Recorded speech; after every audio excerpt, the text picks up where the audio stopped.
최근 관심이 생긴 아파트가 있어 부동산에 찾아갔다. 해당 아파트 단지 내 부동산 사장님은 해당 매물 관련하여 요즘 시장 상황이 안 좋아도 로얄동 로얄층은 없어서 못 판다고 한다. 이에 저는 아 진짜요?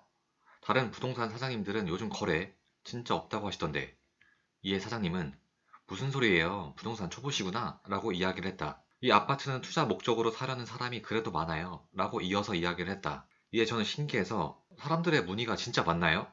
수익성이 그렇게 좋진 않을 것 같은데 이유가 있을까요? 라고 물어봤다. 이에 그 사장님은 수익성이 안 좋아도 여기는 서울이에요. 장기적으로 보유하면 오를 수밖에 없어요. 그리고 이어서 또한 양도세도 규제가 풀렸고 실거주 의무도 폐지됐잖아요 라고 이야기하는 것이다. 이에 나는 실거주 의무가 폐지됐다고요? 그럴 리가 없을 텐데요.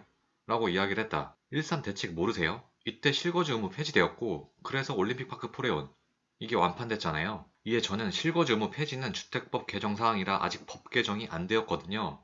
라고 반문을 하자 저희가 여러 번 확인했어요. 뉴스 보세요. 제 말이 맞나 틀리나. 제 영상에서 매번 이야기를 하지만 잘못된 정보로 피해를 입는 당사자는 그 설명을 듣고 있는 사람이며 그 사람이 곧 여러분이 될 수도 있습니다.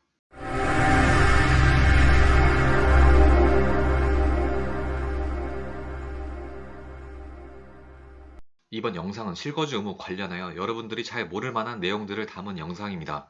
끝까지 시청을 하시면 부동산 투자 관련해서 많은 인사이트를 얻을 수 있다는 점을 확신할 수 있습니다. 실거주 의무란 사실 여러 가지가 있습니다. 1가구 1주택자, 양도소득세 면제 요건에 2년 실거주도 있지만 여기서 말하는 실거주 의무란 수도권에 있는 분양가 상한제 아파트에 당첨된 자는 2에서 5년간 해당 분양주택에 실제 거주하도록 하는 제도를 말합니다. 이 정책의 도입 배경은 부동산 투기 수요 차단 목적으로 2021년 2월 도입되었고 적용일 기준은 입주자 모집 공고 기준입니다. 그리고 원래는 이 실거주 의무는 공공택지 분양 아파트에서만 적용이 되었었는데 이때 2021년 2월 정책으로 인해 공공택지 분양 아파트뿐만 아니라 민간택지 분양 아파트에도 적용이 된 거죠. 근데 이러한 실거주 의무를 악의적으로 안 지키는 사람도 분명히 있을 것이고 사정에 의해 못 지킬 수도 있는 분도 분명히 계시겠죠.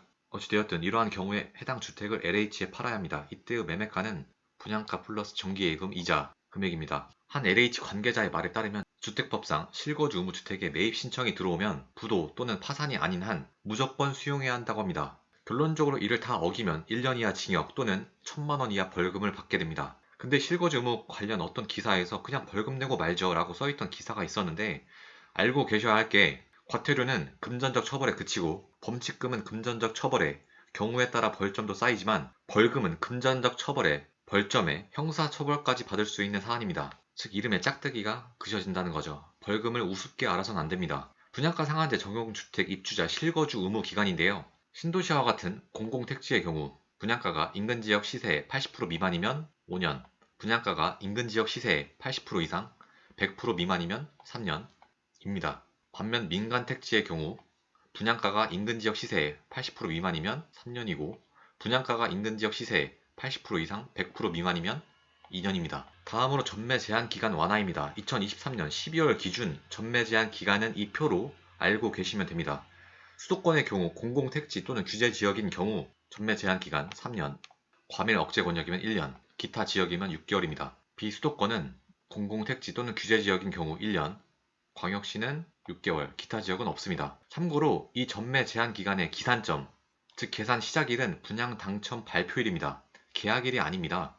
분양 당첨일이 1월이고 계약일이 2월이면 이 1월을 기점으로 계산을 하는 겁니다. 최근 실거주 의무 이슈로 핫한 올림픽파크 포레오는 어디에 들어갈까요? 올림픽파크 포레오는 서울 강동구에 위치해 있죠. 즉 서울에 위치해 있으니까 과밀 억제 권역에 위치를 해 있고 서울 강동구는 현재 비규제 지역이죠. 그래서 전매 제한 기간은 1년입니다. 반면 화성과 용인은 어떨까요? 이 지도를 잘 보시면 서울 기준으로 웬만한 서울 인접 도시들은 다 과밀 억제 권역인데 화성과 용인은 아닙니다. 화성도 이제 인구가 100만이 넘고 용인 역시 인구가 100만이 넘어서 왠지 과밀 억제 권역일 것 같은데 말이죠. 어찌되었든 화성과 용인은 수도권이지만 규제 지역도 아니고 과밀 억제 권역도 아닌 기타 지역에 들어가므로 전매 제한 기간은 6개월입니다. 그렇다면 동탄 이 신도시는 어떻게 될까요? 지도상에는 색칠이 안 되어 있는데 동탄은 오산과 용인 사이에 위치해 있습니다. 일자리, 교통, 상업시설 등 호재가 줄줄이 넘치는 앞으로도 좋아질 도시 동탄인데요.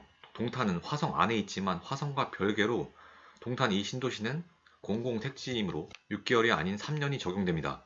관건은 전매 제한 기간 완화는 시행령으로 처리할 수 있는 부분이라 즉각 바뀔 수 있지만 실거주 의무는 주택법을 개정을 해야 하므로 국회를 통과해야만 바뀔 수 있습니다. 참고로 시행령 정의는 이렇습니다. 참고하시고요. 이번 사례랑 비슷한 게 있는데 일시적 1가구 2주택 양도세 비과세 관련하여 예전에는 규제 지역인 경우 신규 주택 취득 후 3년이 아니라 1년 안에 종전주택을 팔아야 양도세가 비과세되었었는데 지금은 규제 지역, 비규제 지역 상관없이 신규 주택 취득 후 종전주택 매도 시점을 전부 다 3년으로 통일되었거든요.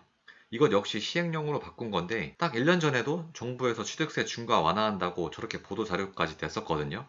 행정안전부 장관까지 나서서 발표한다고 했으니까요. 근데 이 역시 취득세 관련하여 세울 변경은 국회 입법을 통과해야만 합니다. 발표하고 땡이 아니라는 거죠. 결론적으로 취득세 세율은 예전과 동일하게 유지되고 있습니다. 앞에 나와 있는 세율로 외우셔야지 뒤에 있는 세율로 알고 계셨다가 몇 억의 세금을 때려 맞을 수 있습니다. 근데 관건은 전매 제한이 완화되었다고 해서 분양권을 남에게 팔았어요. 근데 실거주를 해야 한다? 이게 말이 되나요? 이건 쌍으로 같이 가야 하는 정책인데 하나만 풀어서는 아무 의미가 없습니다. 술은 먹었으나 음주운전 하지 않았다 라고 이야기하는 것과 똑같습니다. 이 실거주 의무는 거주 이전의 자유를 심각하게 제한하는 정책임에 부인할 수가 없습니다. 누군가로서는 당장 잔금 마련하기가 어려워서 우선 전세를 줬다가 나중에 실거주 하려고 했는데 입주할 때부터 실거주를 해야 한다고 강제를 해버리게 되면 지금은 당장 돈이 없어서 계약금을 날릴 위기에 있습니다. 우선 전세를 줬다가 나중에 실거주를 하면 이건 나쁜 것이고 처음에 실거주를 했다가 나중에 전세 주는 것은 괜찮은 건가요?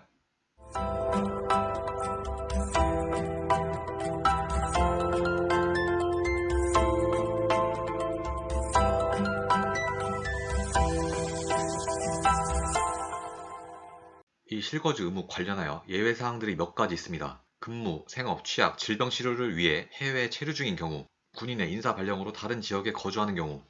세 번째, 세대원의 근무, 생업, 취약, 질병 치료를 위해 세대원 전원이 수도권 외의 지역에 거주하는 경우. 여기서 중요한 게 이 부분인데요. 보시면 수도권 외의 지역에 거주하는 경우는 실거주 의무 예외로 인정이 되지만 수도권 내 이동은 이러한 예외 규정이 적용되지 않습니다. 즉 수도권 내 이동은 무조건 실거주를 해야 한다는 거죠. 모든 사람이 매매를 해서 집을 사는 것은 아닙니다. 누군가는 전월세를 반드시 살죠. 그럼 그러한 전월세 매물은 하늘에서 뚝딱 떨어지나요? 정부에게만 그러한 전월세 공급을 맡기는 순간 시장에서의 공급 물량이 급격히 줄어들어 전월세 가격의 급격한 상승은 피할 수가 없습니다. 최근 전세가는 객관적으로 봐도 상승세이며 특히 서울의 경우 내년, 내후년에도 공급이 말라가고 있습니다. 작년과 같은 금리 대폭 상승 등 다른 큰 변수들이 없다면 입주 물량이 적은 서울 아파트의 전세가 상승은 부인하기 어렵습니다. 여기서 조심할 점이 하나 있습니다. 부동산 관련하여 사기 치려자들이 어디에나 있기에 조심하셔야 합니다. 보통의 아파트를 분양받게 되면 일반적으로 계약금 10%, 중도금 60%, 잔금 30% 해서 총 2년에서 3년간 분양대금을 나눠 내게 됩니다. 예를 들어 볼게요. 2024년 1월 달에 땡땡 아파트에 청약에 당첨되어서 2024년 2월에 해당 아파트를 계약하게 됩니다. 계약과 동시에 계약금을 내겠죠. 그리고 4개월 뒤 중도금 1회차를 냅니다.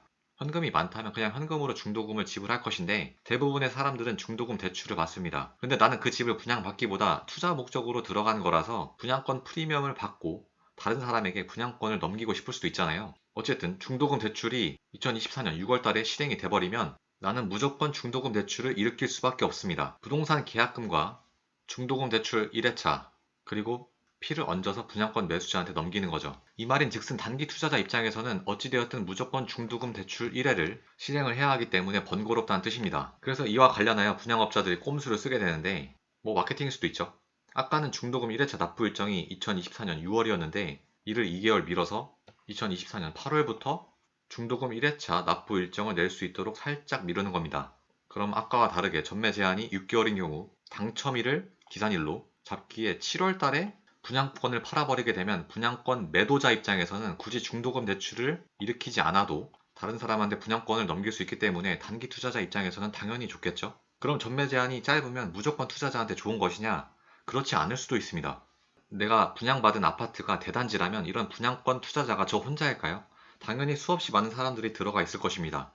그럼 이 중도금 대출을 일으키기 전에 전매를 해버리려고 하는 투자자들도 많이 있겠죠? 수요와 공급 법칙에 따라 분양권 매물이 일시적으로 쏟아지게 되면 경우에 따라 분양권에 프리미엄이 붙는 것이 아닌 마피가 붙어서 나올 수밖에 없을 수도 있습니다. 즉 전매 제한이 짧다고 해서 무조건적으로 좋다는 것이 아님을 알고 계시고 분양업자분들의 광고에 현혹되어서는 안 된다는 이야기를 하고 싶은 겁니다. 2023년 12월 9일 정기국회가 종료되었습니다. 정기국회는 1년에 한 번 열리고 9월 1일 개최되며 회기는 100일 이내입니다. 근데 이번 정기국회에서 결국 실거주 의무 관련하여 결론 난 게 아무것도 없습니다. 뭐 이후 임시국회가 소집될 수도 있긴 한데 솔직히 실거주 의무 폐지가 통과되긴 어렵다고 봅니다. 관건은 내년은 22대 총선이 있는 해입니다. 즉 이번 정기국회를 끝으로 21대 국회는 끝이라고 보시면 됩니다. 그렇기 때문에 지금 계류되어 있는 법안은 모두 폐기되며 22대 국회가 들어서면 다시 처음부터 절차를 밟아야 된다고 합니다. 즉 내년에도 실거주 의무 폐지 관련하여 통과가 될지 안 될지 장담하기는 어렵죠. 실거주 의무 폐지 관련하여 유튜브 영상들 보다 보면 이러한 댓글들을 정말 많이 보게 됩니다.